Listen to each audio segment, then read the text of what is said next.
चलिए देखिए बेटा, आज हम चैप्टर स्टार्ट करने जा रहे हैं जो सबसे इजीएस्ट चैप्टर है, ठीक है। चैप्टर का नाम है बैलेंस ऑफ पेमेंट। आपकी मैक्रो इकोनॉमिक्स की बुक के अंदर बैलेंस ऑफ पेमेंट और फॉरेन एक्सचेंज रेट, ठीक है ना, कि कंबाइंड यूनिट है 6 मार्क्स की, ठीक है। तो इनसे इजीएस्ट चैप्टर नहीं है आपकी पूरी मैक्रो इकोनॉमिक्स के अंदर। कॉन्फिडेंस बूस्ट करने के लिए ना सबसे आसान चैप्टर है। अगर आपको कॉन्फिडेंस बूस्ट करना हो ना, मैक्रो इकोनॉमिक्स के अंदर सबसे आसान चैप्टर है, ठीक है। मैक्रो इकोनॉमिक्स की खास बात क्या है कि प्रेडिक्टेबल है। क्या है? पता है हमें। एडीएनएस 12 मार्क्स का चैप्टर, इन्फ्लेशनरी गैप और डिफ्लेशनरी गैप का क्वेश्चन आना है विद मेजर्स, मॉनेटरी या फिस्कल, ठीक है, या इन्वेस्टमेंट मल्टीप्लायर का न्यूमेरिकल। नेशनल इनकम है, जहां तक है न्यूमेरिकल आएगा ही आएगा, 3 मार्क्स का या 4 मार्क्स का, 3+3 या 4+2 वाला, ठीक है ना। पता है कि इनकम इंक्लूड होगी या नहीं, डोमेस्टिक में, नेशनल में, ये वाला क्वेश्चन आता है, जीडीपी वेलफेयर का, ये 3 क्वेश्चन ही है मेन, ठीक है ना। मनी बैंकिंग है, कंट्रोलर ऑफ क्रेडिट बहुत इंपॉर्टेंट है, money creation bye commercial bank important है, गवर्नमेंट बजट है, डेफिसिट या फिर ऑब्जेक्टिव्स, या फिर बताओ ये कौन सी रिसिप्ट है या कौन सा एक्सपेंडिचर। तो ये 4 चैप्टर हैं आपके, ठीक है। अब हम शुरू करने जा रहे हैं बैलेंस ऑफ पेमेंट। तो इसके तो मीनिंग में ही पूरा चैप्टर खत्म हो जाएगा। इसका जो मीनिंग है ना, उसी में ही सब कुछ कवर हो जाएगा। तो मीनिंग पे फोकस करना जो अब हम शुरू कर रहे हैं, ठीक है। देखिए पहला क्वेश्चन आपको समझना पड़ेगा, तब जाके आपको इसका मीनिंग अच्छे से समझ में आएगा। आप मुझे बताओ, क्या हर देश हर चीज को प्रोड्यूस करने में सफिशिएंट है? क्या वो सेल्फ सफिशिएंट है? पॉसिबल ही नहीं है भाई। अरब कंट्रीज हैं, मिडिल ईस्ट, वहां बारिश ही नहीं होती, ठीक है बेटा। क्या बेटा? वहां पर बारिश ही नहीं होती, नदियां ही नहीं है, तो वहां वेजिटेशन आसानी से वो प्रोड्यूस नहीं कर सकते।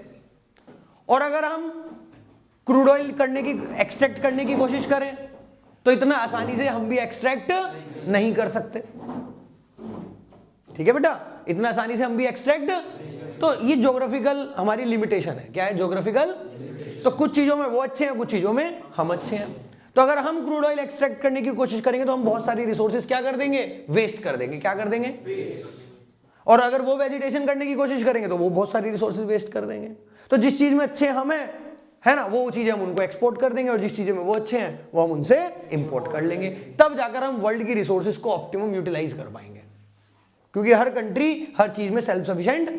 मैं एग्जांपल देता हूं भाई, इलेक्ट्रिक कार का एरा है तो उसके लिए बैटरी चाहिए, बैटरी बनती है लिथियम से, वो तो है ही नहीं हमारे देश के अंदर रिजर्व, तो वो तो ना चाहते हुए भी हमें इंपोर्ट करनी पड़ेगी, वरना तो हम पीछे रह जाएंगे। क्लियर है? तो कुछ चीजें हम उनको एक्सपोर्ट करते हैं और कुछ चीजें हम उनसे। अब बात करते हैं इकोनॉमिक्स लेवल पे।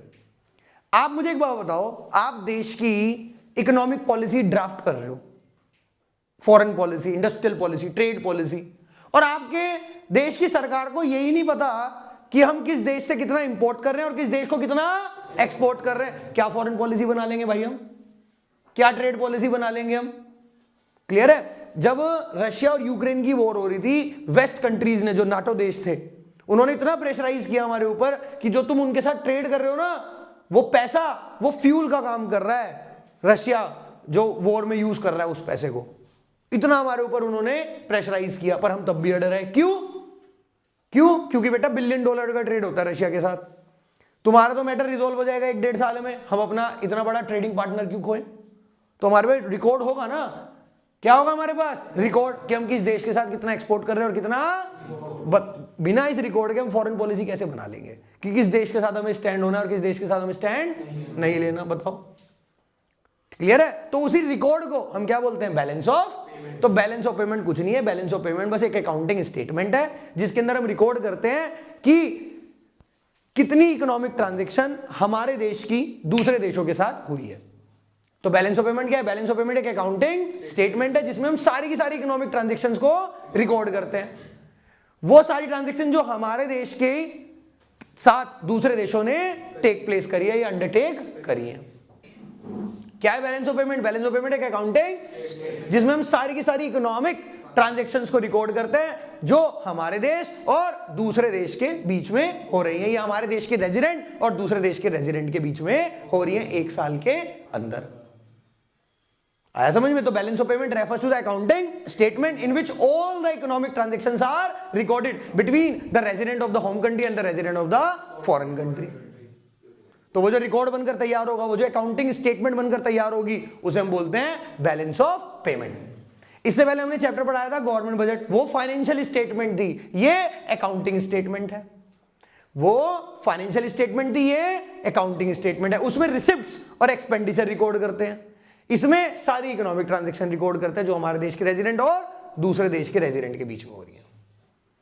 ठीक है भाई? तो बैलेंस ऑफ पेमेंट एक अकाउंटिंग स्टेटमेंट है जिसके अंदर हम सारी की सारी इकोनॉमिक ट्रांजैक्शंस को क्या करते हैं बेटा? रिकॉर्ड करते हैं। ठीक है बेटा? हमारे देश के रेजिडेंट और दूसरे देश के रेजिडेंट के बीच में। कोई डाउट यहां तक? क्लियर हो गया? अब इस पूरी डेफिनेशन के अंदर 3 मेन टर्म है, उन्हें समझ डाला और ये चैप्टर जिंगा लाला। बस ये 3 बेसिक टर्म। क्या बेटा?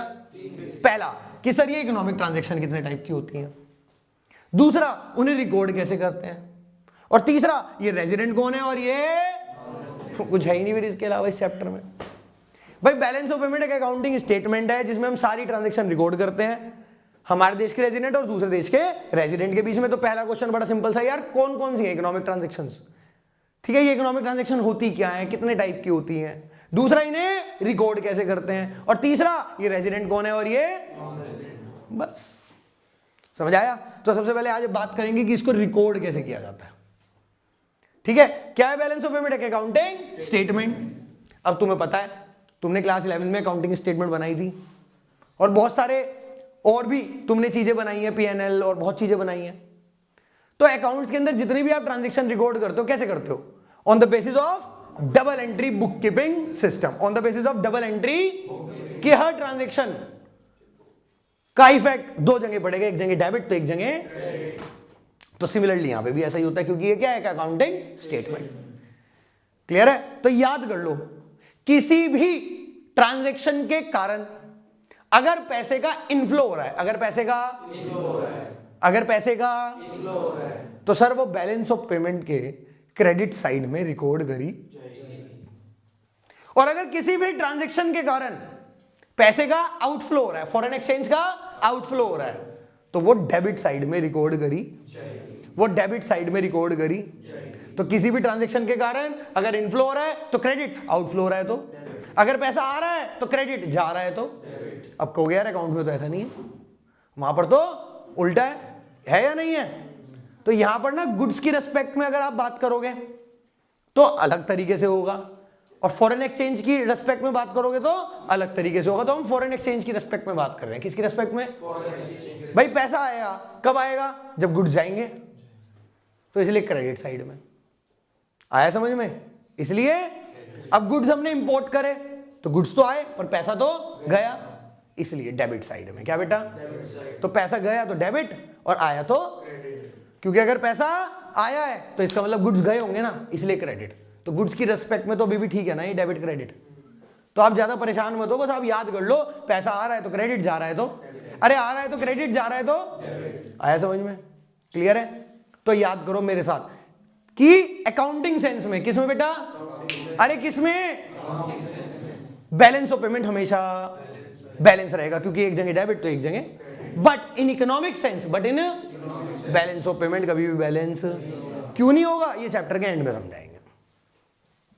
क्लियर हो गया? तो रिकॉर्ड कैसे करते हैं? Double entry bookkeeping system के, double entry bookkeeping system के, अरे double entry bookkeeping system के, सिंपल। आ रहा है तो क्रेडिट, जा रहा है तो डन। अब देखिए सर रेजिडेंट कौन होता है? देखिए सर थोड़ा ध्यान से सुनना है सर। सबसे पहले तो एक मिसकंसेप्शन अपने माइंड से दूर करो। जब हम सुनते हैं ना रेजिडेंट तो हमें ऐसा लगता है कि किसी बंदे की बात हो रही है, कि हमारे देश की किसी बंदे की ट्रांजैक्शन दूसरे देश के किसी बंदे के साथ हो रही है। तो सिर्फ ऐसा नहीं है। रेजिडेंट का मतलब सिर्फ इंडिविजुअल नहीं होता। रेजिडेंट कोई इंस्टीट्यूशन भी हो सकता है, कोई संस्था भी हो सकती है। ठीक है भाई? और खुद सरकार भी हो तो कोई इंडिविजुअल भी हो सकता है, कोई इंस्टीट्यूशन भी, और खुद। आया समझ में? ऐसा हो सकता है कि हमारे देश का कोई रेजिडेंट दूसरे देश के रेजिडेंट के साथ ट्रांजेक्शन करे, कोई इंडिविजुअल, कोई बंदा, जैसे फॉर एग्जांपल मेरे फादर सऊदी अरब रहते हैं, उन्होंने मेरे लिए गिफ्ट भिजवाया, तो यहाँ के इंडिविजुअल और वहाँ के इंडिविजुअल के बीच में ट्रांजेक्शन हो रही है, तो वो भी बैलेंस ऑफ पेमेंट में रिकॉर्ड करी जाएगी। ऐसा भी हो सकता है कि यहाँ का इंडिविजुअल वहाँ के इंस्टीट्यूशन के साथ ट्रांजेक्शन करे। मेरा एक कजन ब्रदर है, वो गूगल में जॉब करता है, उन्हें अपनी सर्विसेज एक्सपोर्ट कर रहा है, तो उसके बदले उसे सैलरी मिल रही है, तो यहाँ के इंडिविजुअल और वहाँ के इंस्टीट्यूशन के बीच में ट्रांजेक्शन हो रही है। ऐसा भी हो सकता है कि यहाँ के इंडिविजुअल और वहाँ की गवर्नमेंट, जैसे फॉर एग्जाम्पल मेरा कजन ब्रदर भाई इटली पढ़ने गया, वहाँ की सरकार ने उसे स्कॉलरशिप दी, तो यहाँ के इंडिविजुअल और वहाँ के इंडिविजुअल के बीच में ट्रांजेक्शन हो सकती है, यहाँ के इंडिविजुअल और वहाँ के इंडिविजुअल और वहाँ की, समझ आया? सिर्फ यही नहीं, यहाँ के इंस्टीट्यूशन और वहाँ के इंडिविजुअल के बीच में भी ट्रांजेक्शन हो सकती है। क्या यहाँ की कंपनी बाहर के इंजीनियर्स को हायर नहीं करती हैं, बाहर के प्रोफेशनल्स को हायर नहीं करती हैं, तो क्या उन्हें सैलरी नहीं देते होंगे? तो यहाँ के इंडिविजुअल और वहाँ के, या यहाँ के इंस्टीट्यूशन और वहाँ के, ऐसा भी हो सकता है इंस्टीट्यूशन और इंस्टीट्यूशन के बीच में। जैसे फेसबुक ने रिलायंस के अंदर 6% शेयर इन्वेस्ट करे, 6% शेयर्स के अंदर इन्वेस्ट किया, तो यहाँ के इंस्टीट्यूशन और वहाँ के इंस्टीट्यूशन के बीच में ट्रांजेक्शन हो रही है। ठीक है भाई? ऐसा भी हो सकता है यहाँ के इंस्टीट्यूशन और वहाँ की, अभी थाईलैंड की सरकार ने आर्मी के ट्रक बनवाने के लिए टाटा को, है ना, टेंडर दिया, तो यहाँ के इंस्टीट्यूशन और वहाँ की, आया समझ में? कोई डाउट यहाँ तक? सिंपल है ना? क्लियर हो गया? तो यहाँ के इंडिविजुअल और वहाँ के इंडिविजुअल के बीच में ट्रांजेक्शन हो सकते हैं, यहाँ के इंडिविजुअल और वहाँ के, यहाँ के इंडिविजुअल और वहाँ की, यहाँ के इंस्टीट्यूशन और वहाँ के, यहाँ के इंस्टीट्यूशन और वहाँ के, यहाँ के इंस्टीट्यूशन और वहाँ की। और ऐसा भी हो सकता है यहाँ के गवर्नमेंट और वहाँ के, वहाँ से कोई बच्चा पढ़ने आया, यहाँ की डीयू ने, है ना, सरकारी इंस्टीट्यूट ने, गवर्नमेंट इंस्टीट्यूट, गवर्नमेंट यूनिवर्सिटी ने स्कॉलरशिप प्रोवाइड करी, हो सकता है। ऐसा भी हो सकता है यहाँ की गवर्नमेंट और वहाँ के इंस्टीट्यूशन के बीच में ट्रांजेक्शन हो, जैसे गुजरात के अंदर स्टैच्यू ऑफ यूनिटी बना, वो चाइना की किसी कंपनी ने बनाया, आया समझ में? यहाँ की गवर्नमेंट और वहाँ की, फ्रांस की गवर्नमेंट से हमने राफेल प्लेन खरीदे, तो हमारे देश के इंडिविजुअल, हमारे देश के इंस्टीट्यूशन, हमारे देश की गवर्नमेंट की ट्रांजेक्शन, कोई भी इकोनॉमिक ट्रांजेक्शन जिसे पैसों में मेजर किया जा, ठीक है जी, अगर वो दूसरे देश के इंडिविजुअल या दूसरे देश के गवर्नमेंट के साथ हो रही है, अंडरटेक करी जा रही है 1 साल के अंदर, तो उसे रिकॉर्ड किया जाएगा, और उस रिकॉर्ड को हम बैलेंस ऑफ पेमेंट, और रिकॉर्ड कैसे करेंगे? Double entry bookkeeping system के, पैसा आ रहा है तो क्रेडिट, जा रहा है तो दैट्स इट बेटा। कोई डाउट? तो क्या है balance of payment? Balance of payment एक इकोनॉमिक, है ना, एक अकाउंटिंग स्टेटमेंट है जिसके अंदर हम सारी इकोनॉमिक ट्रांजैक्शन रिकॉर्ड करते हैं हमारे देश के रेजिडेंट और दूसरे देश के रेजिडेंट के बीच में। डन? तो इकोनॉमिक ट्रांजैक्शन कितने टाइप की होती है वो भी हम डिस्कस करेंगे, रिकॉर्ड कैसे करते हैं वो हमने डिस्कस कर लिया, और रेजिडेंट कौन होता है वो भी हमने डिस्कस कर लिया। अब बस हमें सिर्फ क्या पढ़नी है? Economic transaction. करें शुरू? देखिए सर, इकोनॉमिक ट्रांजैक्शंस क्या होती हैं? सर इकोनॉमिक ट्रांजैक्शन वो ट्रांजैक्शन है जिनको हम पैसों में मेजर कर, है ना, कोई doubt? Which can be measured in terms of money, अब थोड़ा ध्यान से सुनना। अब सर ऐसे तो बहुत सारी ट्रांजैक्शन होंगी जो हमारे देश के इंडिविजुअल, हमारे देश के इंस्टीट्यूशन, हमारे देश की गवर्नमेंट दूसरे देश के इंडिविजुअल, दूसरे देश के इंस्टीट्यूशन या दूसरे देश की गवर्नमेंट के साथ करेगी, तो कुछ तो क्राइटेरिया होगा ना, कुछ तो क्लासिफिकेशन हमें करनी पड़ेगी ना ट्रांजैक्शंस की। तो हमने उन सारी ट्रांजैक्शंस को 2 कैटेगरी में कैटेगराइज करा। कुछ ट्रांजैक्शंस को तो हम करंट अकाउंट में रिकॉर्ड करते हैं और कुछ को कैपिटल में, कुछ को करंट में और कुछ को, अरे कुछ को करंट में और कुछ को, तो अब ध्यान से सुनना, कोई भी ट्रांजैक्शन जिससे देश के असेट्स या लायबिलिटी पे कोई फर्क, देश के असेट और लायबिलिटी पे कोई फर्क, ना असेट बढ़ रहे हैं ना घट रहे हैं, ना असेट लायबिलिटी बढ़ रही है ना लायबिलिटी, तो वो सर कहां रिकॉर्ड होगा? अरे कहां पर? सिंपल सर, जैसे वो भी हम डिस्कस करेंगे।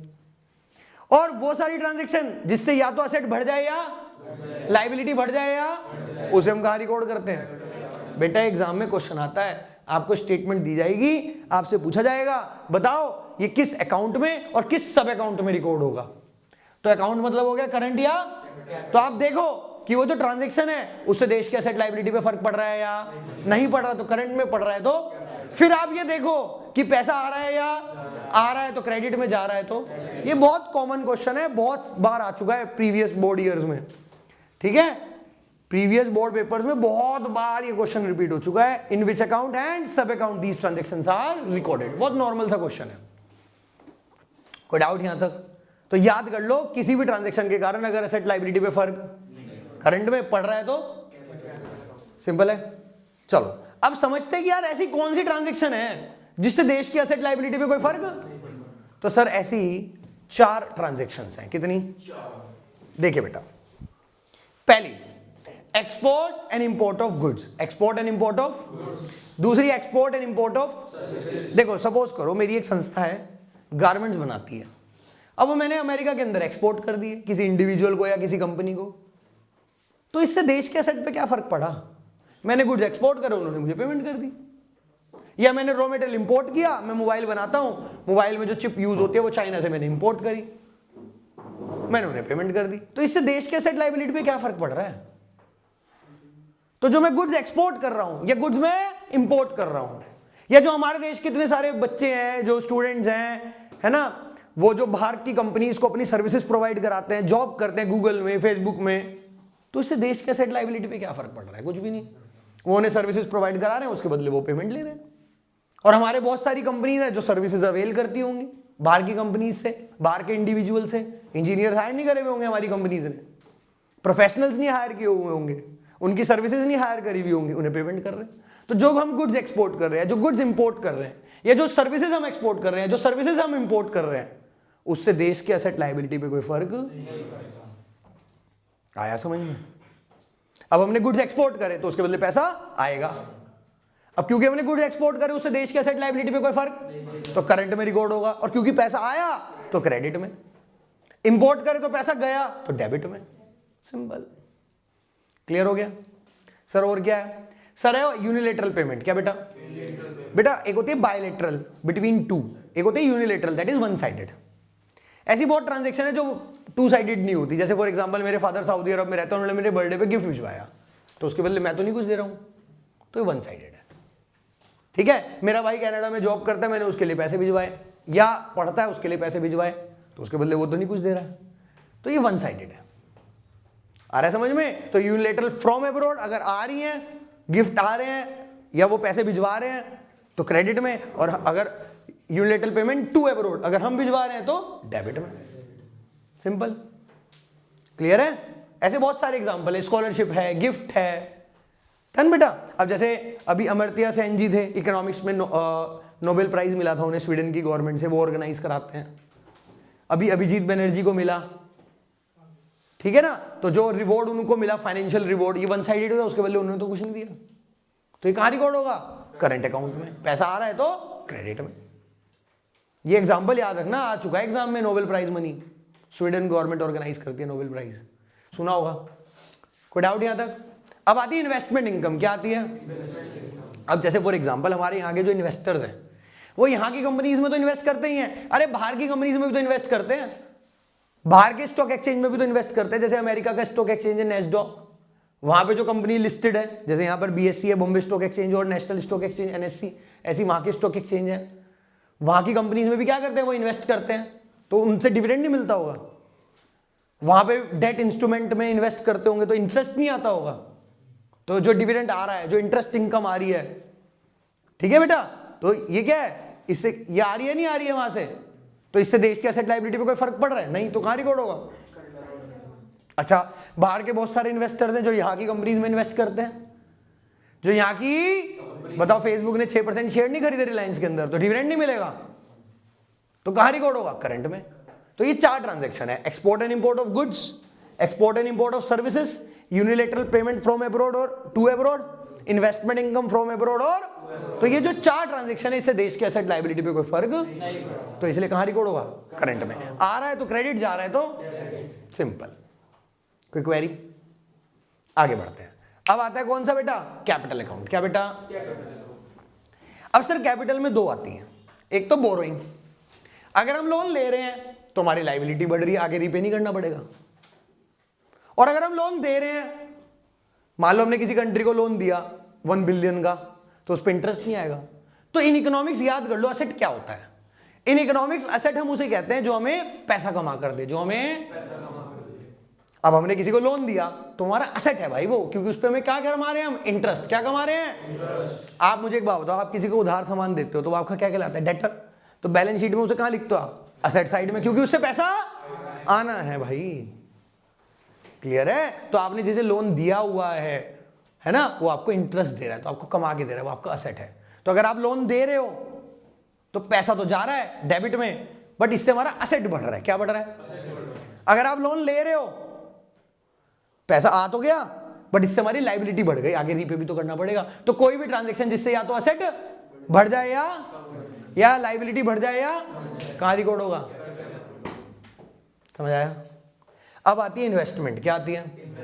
देखो सीधा सा फंडा है, अगर हम दूसरे देश में इन्वेस्ट करेंगे, अगर हम दूसरे देश में, देखो अब इन्वेस्टमेंट दो तरीके से होती है, एक एफडीआई और एक एफआईआई।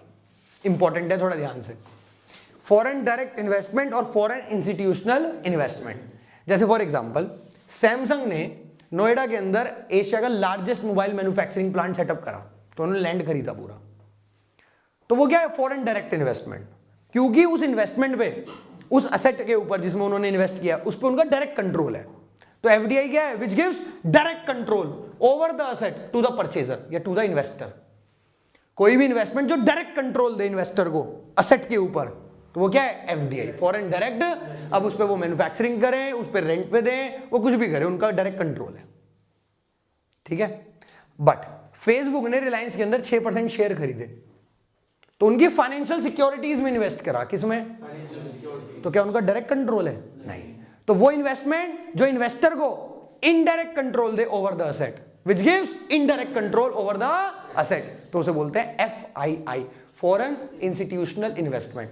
तो अगर आप पूरा इंस्टीट्यूट खरीद रहे हो, पूरी संस्था ही खरीद ली, तो वह एफडीआई हो गया। जैसे टाटा ने लैंड रोवर खरीद ली, that is FDI, that is, समझे?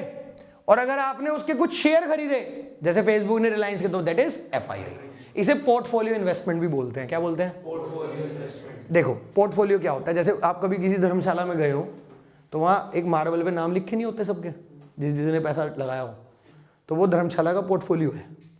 क्या है वो धर्मशाला का? देखा होगा कभी डोरमेट्री में। ऐसे ही कंपनी का पोर्टफोलियो होता है, इतने शेयर इसके हैं, इतने शेयर इसके हैं, इतने शेयर इसके हैं। तो जब फेसबुक ने 6% शेयर खरीदे, तो उनका पोर्टफोलियो में नाम नहीं आ गया होगा? तो इसे क्या बोलते हैं? Portfolio investment. पोर्टफोलियो सिंपल होता है ना, पोर्टफोलियो मेंटेन करते हैं, जो शेयर वगैरह में ट्रेड करते हैं उन्हें पता है ना? तो पोर्टफोलियो इन्वेस्टमेंट। क्या बेटा? ठीक है बेटा, कोई क्वेरी? समझ आया? एफडीआई और एफआईआई। तो अगर हम लोन ले रहे हैं तो लायबिलिटी बढ़ रही है, लोन दे रहे हैं तो असेट बढ़ रहा है, क्योंकि इंटरेस्ट कमा के देगा, क्योंकि इंटरेस्ट कमा के देगा। अब ऐसे इन्वेस्टमेंट का चक्कर है, किसका? अगर हम इन्वेस्ट कर रहे हैं, जैसे टाटा ने लैंड रोवर खरीद ली, तो हमारा असेट बढ़ गया, हमारा, अब वो पैसा कमा के देगा। ठीक है? और अगर हम इन्वेस्टमेंट करवा रहे हैं, इन्वेस्टमेंट फ्रॉम अब्रॉड, इन्वेस्टमेंट, तो यार हमारा असेट घट गया। अब 6% शेयर किसके हो गए? रिलायंस। रिलायंस के शेयर किसके हो गए? वो 6% फेसबुक के। वो लैंड अब किसका हो गया? सैमसंग का। तो अगर इन्वेस्टमेंट आ रही है तो हमारा असेट घट रहा है, और अगर इन्वेस्टमेंट हम कर रहे हैं तो हमारा असेट, तो अगर असेट और लायबिलिटी पे फर्क पड़ रहा है तो कहां रिकॉर्ड होगा? तो ये टोटल कितनी ट्रांजैक्शन है? 6। 4 करंट में और 2, 4 करंट में और 2। अब थोड़ा ध्यान से सुनना है सर। एक तो ये वाला डिफरेंस इंपॉर्टेंट है एफडीआई और एफआईआई का।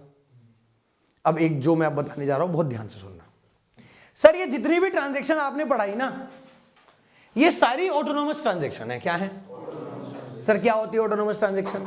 सर ऑटोनोमस ट्रांजैक्शन वो ट्रांजैक्शन होती हैं which is independent, which is to the level of, to the, ध्यान से सुनना, which is independent to the level of balance of payment, या to the state of balance of payment, या to the condition of balance of, इन्हें जरा सा भी फर्क नहीं पड़ता कि बैलेंस ऑफ पेमेंट की कंडीशन क्या है, कि बैलेंस ऑफ पेमेंट की समझ रहे हो भाई? जब आप ये सारी ट्रांजैक्शन करोगे, एक्सपोर्ट इंपोर्ट गुड्स का, एक्सपोर्ट इंपोर्ट सर्विसेज का, यूनिलैटरल पेमेंट आएंगी जाएंगी, इन्वेस्टमेंट इनकम आएंगी जाएंगी, लोन आप लोगे दोगे, फॉरेन डायरेक्ट इन्वेस्टमेंट हमारे देश के अंदर आएगी, हम करेंगे, तो कभी पैसा आएगा कभी पैसा।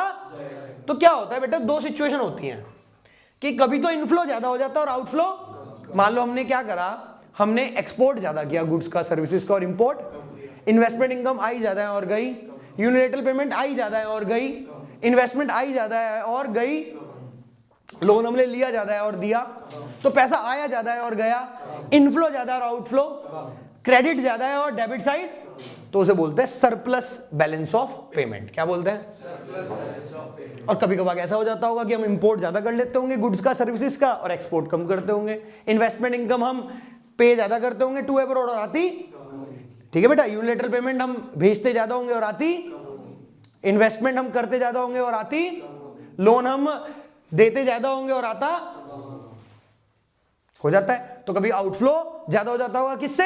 इनफ्लो से। कभी डेबिट साइड ज्यादा हो जाती होगी किससे? क्रेडिट साइड से। कभी पेमेंट ज्यादा हो जाती होगी किससे? रिसिप्ट से। तो वो डेफिसिट चला जाता होगा। आया समझ में? तो ये जितनी भी ट्रांजेक्शन आपने देख रहे हो, ये 6 की 6 कैसी हैं? Autonomous transaction. इन्हें जरा सा भी फर्क नहीं पड़ता कि बैलेंस ऑफ पेमेंट सरप्लस में है या। अब मुझे एक बात बताओ, क्यों पड़ेगा? क्योंकि ये सारी प्रॉफिट मोटिव के लिए हो रही है। किसके लिए? इकोनॉमिक है ना। इकोनॉमिक ट्रांजैक्शन क्या है? जो प्रॉफिट मोटिव के लिए करी जाए। किसके लिए? है ना। स्पेशली ये 6, स्पेशली ये। अब किसी को एक्सपोर्ट करना है, कंपनी का ऑर्डर आया किसी बड़ी, वो कहेगा नहीं नहीं सर मैं तो अगले साल भिजवाऊंगा, हमारे देश का बैलेंस ऑफ पेमेंट तो पहले ही सरप्लस में है। अब उसे क्या मतलब, उसे एक्सपोर्ट करना है तो वो, अब मेरा भाई कनाडा में पढ़ रहा है, उसके पैसे खत्म हो गया, भैया पैसे भिजवा दो। मैं कहूंगा ना बेटा, पैसे भिजवाऊंगा तो डेफिसिट में चला जाएगा। इस बार आए कम है, अब तुझे भिजवा दूंगा पैसा तो डेफिसिट में चला जाएगा, तू बर्तन मांज। तो ऐसा तो नहीं होने का भाई। मुझे उसे पैसे भिजवाने तो मैं, मेरे फादर को गिफ्ट भिजवाना है मेरे बर्थडे में, कहूंगा ना पापा भिजवाओगे तो सरप्लस में चला जाएगा, पहले ही सरप्लस में है, अब अगले महीने भिजवा देना। अब हमें क्या मतलब, जिसे गिफ्ट लेना है वो लेगा, जिसे देना है वो देगा, समझ रहे हो? जिसे एक्सपोर्ट करना है वो करेगा, जिसे इंपोर्ट करना है वो, इन्हें जरा सा फर्क नहीं पड़ता कि बैलेंस ऑफ पेमेंट सरप्लस में है या। अब फेसबुक को 6% शेयर बेचने तो बेचने हैं, वो ये थोड़ा ना देखेगा कि अगर हम पैसा लेंगे तो सरप्लस में चला जाएगा, पहले ही सरप्लस में है। तो ये 6 की 6 ट्रांजैक्शन कैसी हैं? इंडिपेंडेंट है to the condition of balance of, to the state of balance of. ये करनी ही, ये अबव द लाइन ट्रांजैक्शन है, इन्हें कोई मतलब नहीं है। ये प्रॉफिट मोटिव के लिए करी जाती है। किसके लिए? आया समझ? इसलिए मैंने तुम्हें कहा था in economic sense balance of payment कभी बैलेंस कभी नहीं हो सकता, पर सरकार को तो करना पड़ेगा। तो सरकार इसके लिए एक ट्रांजैक्शन करती है जिसका नाम है ऑफिशियल रिजर्व, जिसका नाम है ऑफिशियल रिजर्व। इसे बोलते हैं क्या बेटा? Accommodating transaction. क्या बोलते हैं सर? ये वो ट्रांजैक्शन है, ये सिर्फ इसलिए करी जा रही है जिससे बैलेंस ऑफ पेमेंट को बैलेंस किया। अरे जिसे बैलेंस ऑफ पेमेंट को, तो इसी वजह से इसका दूसरा नाम है कंपनसेटरी ट्रांजैक्शन। क्या बोलते हैं? Below the line transaction. क्या बोलते हैं? है ना। ये करी इसलिए जा रही है जिससे बैलेंस ऑफ पेमेंट को बैलेंस किया जा।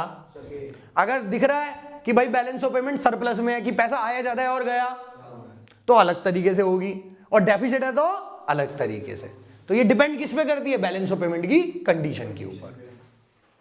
अब मान लो इनफ्लो ज्यादा है, पैसा आया ज्यादा है और गया, तो पता क्या करेगी सरकार? सरकार दिख रहा है कि पैसा आया ज्यादा है और गया, इनफ्लो ज्यादा है और आउटफ्लो, समझ रहे हो? क्रेडिट ज्यादा है डेबिट से, तो सरकार क्या करेगी? जो गोल्ड का रिजर्व उसके पास होता है ना, या दूसरे देशों की जो करेंसी उसके पास रिजर्व में होती है, वो क्या करेगी?